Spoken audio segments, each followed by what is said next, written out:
tell me a little bit about your early career? What do you think was the big moment, the moment you thought, yes, I have to do this? Next question, please. Okay, tell me a little bit about Oscar Hammerstein. What was it like to have someone like that as a mentor, as a young man as well as a writer? Well, the thing about Oscar is, as anyone in the business will tell you, he used to get angry about stuff. Just little things, you know, stuff that wouldn't bother a normal person. What sorts of things would make Oscar angry? It was always something. Something on the news, something his friend said at the bar, the price of a sandwich. Oscar and I used to take these long walks in the park, nice long walks where we'd discuss lyrics, or music, or anything really, just two guys walking, you know, and he'd stop halfway and point at the pond and say to me, "Steve, do you see those ducks over there?" And I'd say, "Sure, I can see them," and he'd say, "I hate those motherfucking ducks, I'm going to kill every last one of those motherfuckers. They are always shitting all over the place, it's revolting, it's this, that and the other." He really was very angry about it. I would just let him rant on and on, but I honestly didn't see what was the big deal. I just took it as part of who he was. He just got angry about everything.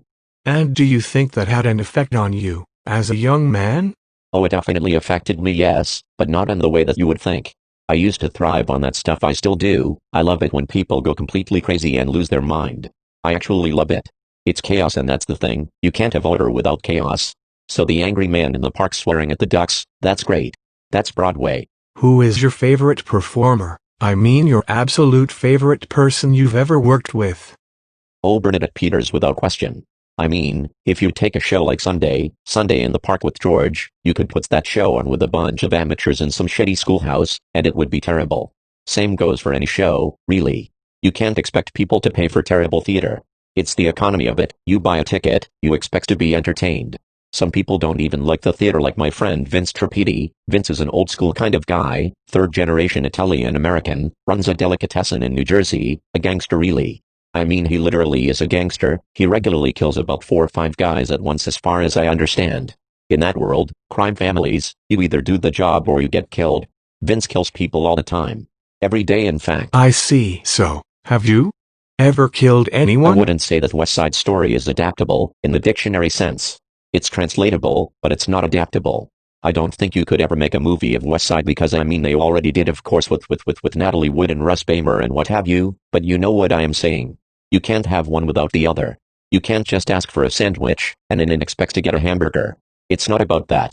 It's about directors making choices, not the other way around. It's kind of hard to explain, but there you have it. That's it. That's it. Right. So, have you ever killed anyone yourself? You can't have 2 for the price of 1. It's the economy of scale. Without directors making choices and the actors responding to those choices, you end up with a giant mess, and you spend half your life chasing some dream that'll never become a reality. Sometimes I think about starting a business selling Christmas treats on Broadway. I could dress like Santa Claus and all the kids would love it. I think that would be neat. But I mean, who's to say?